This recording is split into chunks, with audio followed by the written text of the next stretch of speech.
All right, let's talk about one of those things that's always on everyone's mind. Gas prices. You know the drill. You drive past the petrol station, you see a price jump, and suddenly you're rethinking that weekend road trip. But what if I told you those prices at the pump can actually predict a recession? Yeah, seriously, let me explain. So, here's the deal. When the economy starts to slow down, gas demand usually drops. Why? Well, it's pretty simple. People lose jobs, and that means fewer commutes to work. Even for the folks still working, high prices at the pump make us cut back on unnecessary trips. Dinner out? Maybe not this week. Family vacation? Let's wait.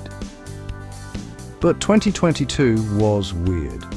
The economy technically hit a recession. It shrank for 2 quarters in a row. But instead of everyone tightening their belts, people kept spending.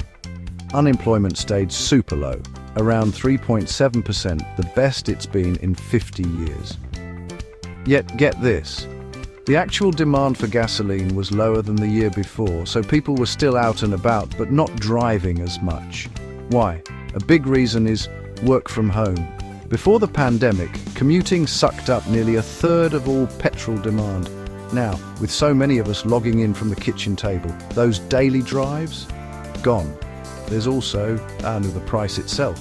In June 2022, when average gas prices hit a record $5 a gallon in the US, people's driving habits changed fast. Turns out, when prices soar, we find ways to use less. That's called price elasticity, and it's becoming a bigger deal. Now let's zoom out. Back in 2008, the global financial crisis led to a massive drop in gas demand, and it took 7 long years to recover. This time, economists think a recession, if it happens, will be more about interest rates and less about a financial meltdown. Plus, with people driving more fuel-efficient cars and electric vehicles slowly taking over, long-term demand for petrol is only heading one way, down. So next time you see gas prices spike, don't just groan and move on. It might just be the first sign that the economy's about to hit a speed bump. Keep your eyes on the pump, it could tell you more than you think. Thanks for watching. If you learned something new, hit that like button, and let's keep the conversation going in the comments.